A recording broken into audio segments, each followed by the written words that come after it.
ஆண்டவராகிய இயேசுவின் நாமத்தினாலே என் அன்பின் வாழ்த்துக்கள். எபிரேயர் புஸ்தகம் 2ஆம் அதிகாரத்தை நாம் தொடர்ந்து தியானிக்க போகிறோம். இந்த வீடியோவில் நம்ம சில காரியங்களை முக்கியமாய் பார்க்க போகிறோம். அதனால் இதை மிஸ் பண்ணாமல் ஃபுல்லாக பாருங்கள். அதிலிருந்து குறிப்புகளை எடுத்துக்கொள்ளுங்கள்.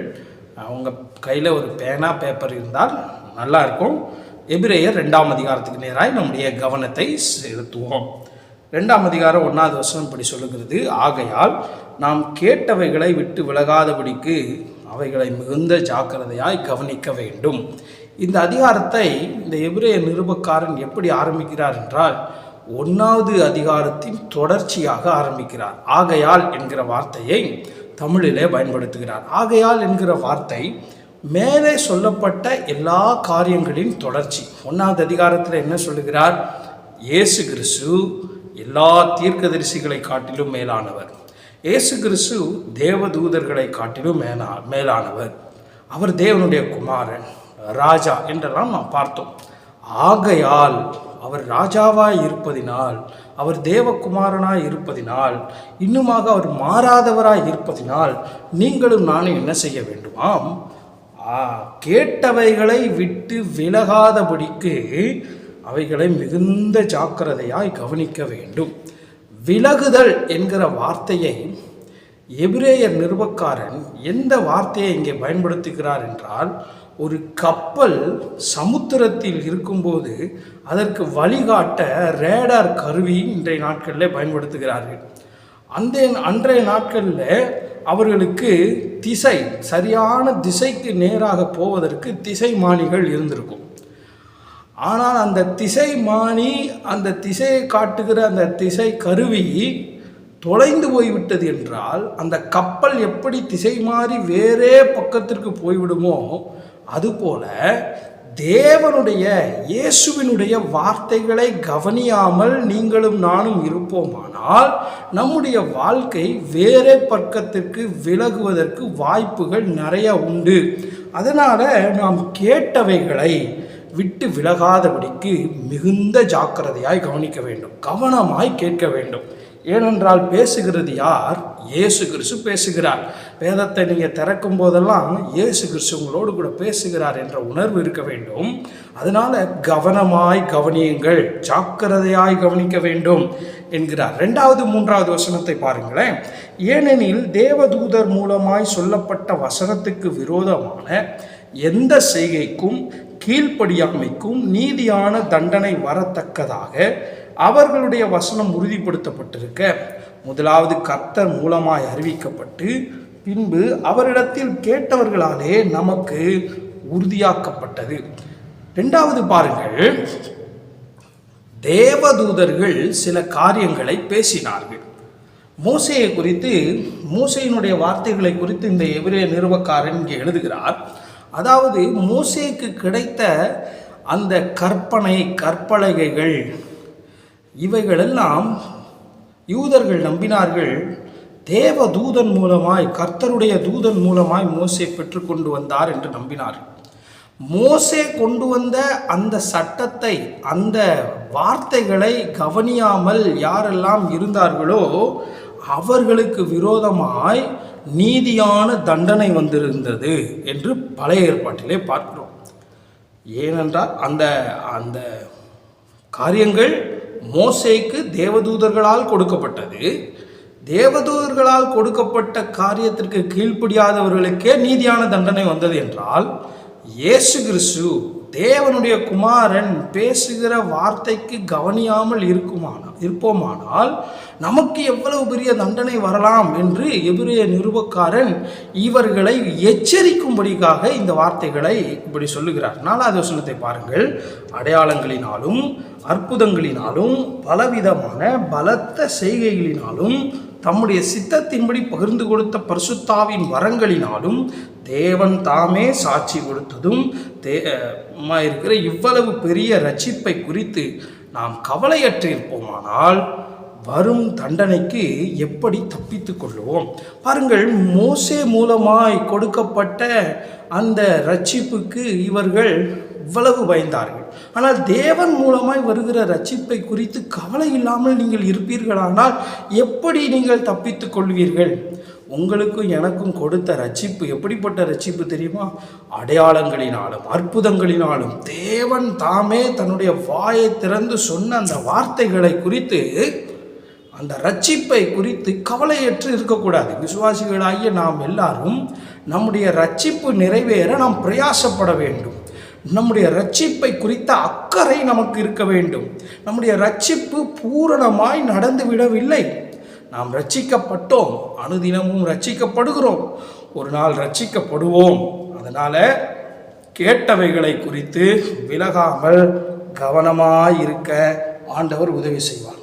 5வது வசனத்திலிருந்து 9வது வசனம் வரைக்கும் இயேசு கிறிஸ்துவை பற்றி, இங்கே எபிரேயர் 5ஆம் வசனத்திலிருந்து 9ஆம் வசனம் வரைக்கும் இயேசு கிறிஸ்துவை பற்றி இங்கே பார்க்க போகிறோம். தேவதூதரிலும் சற்று சிறியவனாய் இருந்தார் என்று சொல்லி இங்கே எபிரேயர் நிருபக்காரன் சொல்லுகிறார்.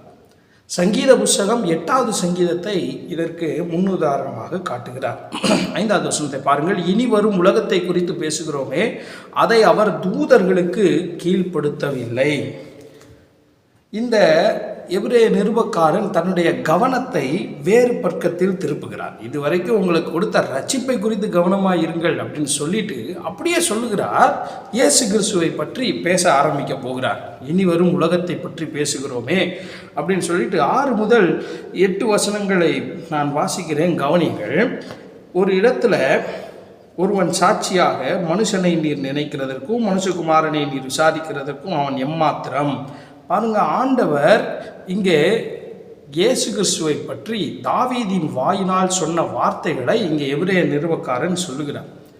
இது தேவன் மனிதனை படைக்கும்போது, ஒரு மனிதனை ஆதாமை படைக்கும்போது தேவன் என்ன செய்தார்? தேவதூதரிலும் சற்று சிறியவனாக தான் படைத்தார். தேவதூதர்களை காட்டிலும் நாம் சிறியவர்களாக தான் படைக்கப்பட்டோம். இங்கே இயேசுவை குறித்து சொல்லுகிறார். இயேசு கிறிஸ்து இந்த பூமியில் இருக்கும்போது ஒரு ஹியூமன் ஃபார்மில், அதாவது மனிதனாகவே இருந்தார். 50% மனிதன், 50% தேவன். அப்படி அல்ல, 100% மனிதனாக இருந்தார், 100% தேவனாக இருந்தார்.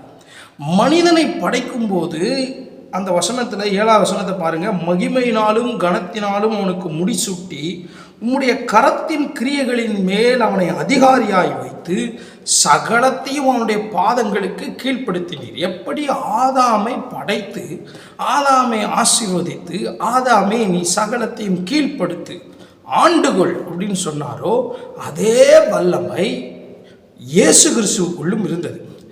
ஆதாம் பாவம் செய்து அந்த பாவத்தினால அந்த அதிகாரத்தை இழந்து போய்விட்டான். அந்த டொமினியன் ஓவர் தி லேண்ட் அப்படின்னு சொல்லுவார்கள் ஆங்கிலத்தில். அவன் இருக்கிற இடத்தை, அவன் இருக்கிற பூமியை ஆண்டு கொள்ளும் அதிகாரம் தேவன் மனிதனுக்கு கொடுத்திருந்தார். ஆனால் அதை இழந்து போனால் இரண்டாவது வந்த ஆதாமின் இடத்திலே, இரண்டாவதாய் வந்த இயேசு கிறிஸ்துவின் இடத்திலே அந்த அதிகாரம் முழுமையாய் இருந்தது. அவர் தேவதூதரிலும் சற்று சிறியவராக மனிதனாய் வந்தார். ஆனால் அவருக்குள்ளே வல்லமை இருந்தது, அவருக்குள்ளே கனம் இருந்தது, அவருக்குள்ளே மகிமை இருந்தது, அவருக்குள்ளே அதிகாரம் இருந்தது, அவருக்குள்ளே ஆளுகை செய்யும் வல்லமை இருந்தது. ஒரு உதாரணம் சொல்லுகிறேன், கவனிங்களேன். இயேசு கிறிஸ்து ஒரு முறை சீஷர்களோடு கூட படகிலே போய் கொண்டிருக்கிறார். அக்கறைக்கு போவோம் வாருங்கள் என்று சொல்லிவிட்டு இயேசு கிறிஸ்து பின்னணையத்திலே தலையணை வைத்து தூங்கி கொண்டிருக்கிறார். காற்று வீசுகிறது, கடல் பொங்கி எழும்புகிறது. சீஷர்கள் எல்லாரும் என்ன சொல்லுகிறார்கள்? ஐயரே, நாங்கள் மடிந்து போகிறோமே, உங்களுக்கு கவலை இல்லையா என்று சொல்லி ஆண்டவராகிய இயேசு கிறிஸ்துவை எழுப்புகிறார்கள். இயேசு கிறிஸ்து எழுந்து என்ன செய்தார்? காற்றையும் கடலையும் அதட்டினார். சீஷர்கள் ஆச்சரியப்பட்டார்கள். இவர் எப்படிப்பட்டவரோ என்று ஆச்சரியப்பட்டார்கள். பாருங்க, இவருக்குள்ள காற்றையும் கடலையும் அடக்குற அதிகாரம் எங்கே இருந்து வந்தது தெரியுமா? மனிதனுக்கு முதலாவது ஆண்டவர் கொடுத்தார் இந்த அதிகாரத்தை. காற்றையும் கடலையும் பூமியையும் பூமியில் உள்ள எல்லா காரியங்களின் மேலும் ஆளுகையை தந்தார், அதிகாரத்தை தந்தார். மனிதன் இழந்து போய்விட்டான். அதை இயேசு கிறிஸ்து இங்கே டெமான்ஸ்ட்ரேட் பண்ணி காட்டுகிறார், நடப்பித்து காட்டுகிறார். சீஷர்கள் எல்லாம் ஆச்சரியப்படுறாங்க. ஓ, எவ்வளவு ஆச்சரியமான தேவன் அப்படி சொல்லி ஆச்சரியப்படுகிறார்கள். பாருங்க, 8வது வசனத்தை பாருங்கள். சகலத்தையும் அவனுக்கு கீழ்ப்படுத்தினார் என்கிற விஷயத்தில் அவர் அவனுக்கு கீழ்ப்படுத்தாத பொருள் ஒன்றும் இல்லை. அப்படி இருந்தும் இன்னும் அவனுக்கு சகலமும் கீழ்ப்பட்டிருக்க காணோம். கவனிங்க, இயேசு கிறிஸ்துவை எப்படி வல்லமையினால் நிரப்பினாரோ ஆதாமுக்கும் ஆண்டவர் அதே வல்லமை, கிருபை, அதிகாரத்தை தந்திருந்தார். ஆனால் அவன் அதை இழந்து போய்விட்டான். ஆனால் ஒரு நாள் வரும், ஆண்டவராகிய இயேசு கிறிஸ்து இந்த பூமியிலே 1000 வருடம் அரசாட்சி பண்ணுவார். அந்த நேரத்தில் இயேசு கிறிஸ்துவின் பிள்ளைகளாக இருக்கிறவர்கள், இயேசு கிறிஸ்துவின் இரத்தத்தாலே கழுவப்பட்டவர்கள், அவருக்குள் மரித்த பரிசுத்தவான்கள், இவர்கள் எல்லாரும் ஒரு நாள் ஆளுகை செய்வார்கள். ஏன் 1000 வருட அரசாட்சி இந்த பூமியில் இயேசு செய்ய போகிறார் அப்படின்னா, இழந்து போன ஆதாமின் அரசாட்சியை நாம் செய்ய போகிறோம். ஒரு நாள் இந்த பூமியில் சகலமும் இன்னைக்கு நமக்கு கீழ்ப்பட்டு இருக்கவில்லை. ஆனால் ஒரு நாள் வரும்போது எல்லாம் நம்முடைய பாதங்களுக்கு கீழாக வரும். 1000 வருட அரசாட்சியில் இயேசு கிறிஸ்துவின் மூலமாய். அதைத்தான் இந்த 8வது வசனத்தில் சொல்கிறார். இன்னும் அது நம்ம கீழே வரலை, ஆனால் ஒரு நாள் வரும். 9வது வசனத்தை பாருங்க. என்றாலும் தேவனுடைய கிருபையினால் ஒவ்வொருவருக்காகவும் மரணத்தை ருசி பார்க்கும்படிக்கு தேவதூதரிலும் சற்று சிறியவராக்கப்பட்டிருந்த இயேசு மரணத்தை உத்தரித்தது நிமித்தம் மகிமையினாலும் கனத்தினாலும் முடிசூட்டப்பட்டதை காண்கிறோம். இந்த நிருபக்காரன் எப்படி சொல்கிறார்? இயேசு கிறிஸ்து தேவதூதரிலும் சற்று சிறியவரான அந்த மனித உருவத்தை, மனித தன்மையை உடையவராயிருந்தார். முழு மனுக்குலத்துக்காகவும் மரணத்தை ருசி பார்த்து மரணத்தின் மேல் ஜெயம் எடுத்து இப்பொழுது திரும்பவும் மகிமையினாலும் கனத்தினாலும் முடிசூட்டப்பட்டு பிதாவின் வலது பாரிசத்தில் உட்கார்ந்திருக்கிறார். இயேசு கிறிஸ்து இன்றைக்கும் ஜீவிக்கிறார். அவர் இன்றைக்கும் மனிதனைப் போல, இன்னும் சொல்ல போனால் மனிதனாகவே சர்வ வல்லமை உள்ளவருடைய வலது பாரிசத்தில் உட்கார்ந்து வேண்டுதல் செய்கிறார். அதே நேரத்தில் அவர் தேவனாகவும் இருக்கிறார், சர்வ வல்லமை உள்ள தேவனாகவும் இருக்கிறார். நான் சுருக்கமாய் சொல்லுகிறேன், இந்த 9 வசனத்தில் இருக்கிறதே சுருக்கமாய் சொல்லுகிறேன். இயேசுவின் மூலமாய் கேள்விப்பட்டதை விட்டு விலகாதபடிக்கு கவனமாக இருக்க வேண்டும். யூதர்களே, நீங்கள் உபத்திரவத்தை பார்த்து திரும்பி போகணும்னு நினைக்கிறீங்க, திரும்பி போயிடாதீங்க, நீங்கள் கவனமாக இருங்கள். அடுத்து இந்த அதிகாரத்தில் அவர் சொல்லுகிறார், தேவதூதன் மூலமாய் கிடைத்த அந்த வார்த்தைகளை விட்டு விலகி போன பழைய ஏற்பாட்டு பரிசுத்தவான்களுக்கு, பழைய ஏற்பாட்டு துன்மார்க்கர்களுக்கு எவ்வளவு தண்டனை கிடைத்தது. இப்பொழுது இயேசுவின் வாயினால் வந்த, இயேசுவின் இரத்தத்தினால் வந்த இந்த ரட்சிப்பை நாம் இழந்து போனால் நமக்கு எவ்வளவு தண்டனை அதிகமாக இருக்கும். அதனால் கவனமாக இருங்கள் என்று சொல்லிவிட்டு அதுக்கடுத்து இயேசு கிறிஸ்துவை பற்றி பேசுகிறார். மனிதன் இழந்து போன அதிகாரம் இயேசுவனுடைய பாதத்திற்கு கீழே வந்தது. அந்த அதிகாரம் நம்முடைய பாதத்திற்கு கீழாகவும் நிச்சயமாக வரும். இயேசு கிறிஸ்து மரணத்தை ருசி பார்த்ததினால அவர் என்ன செய்யப்பட்டார்? எல்லாரிலும் பெரியவராய் உயர்த்தப்பட்டார் என்பதை இந்த 9 வசனங்களும் காட்டுகிறது. கர்த்தர் உங்களை ஆசீர்வதிப்பாராக. தொடர்ந்து இந்த எபிரேயர் நிருபத்தில் என்னோடு கூட இணைந்திருங்கள். நாம் இணைந்து இதை கற்றுக்கொள்ளலாம். God bless you.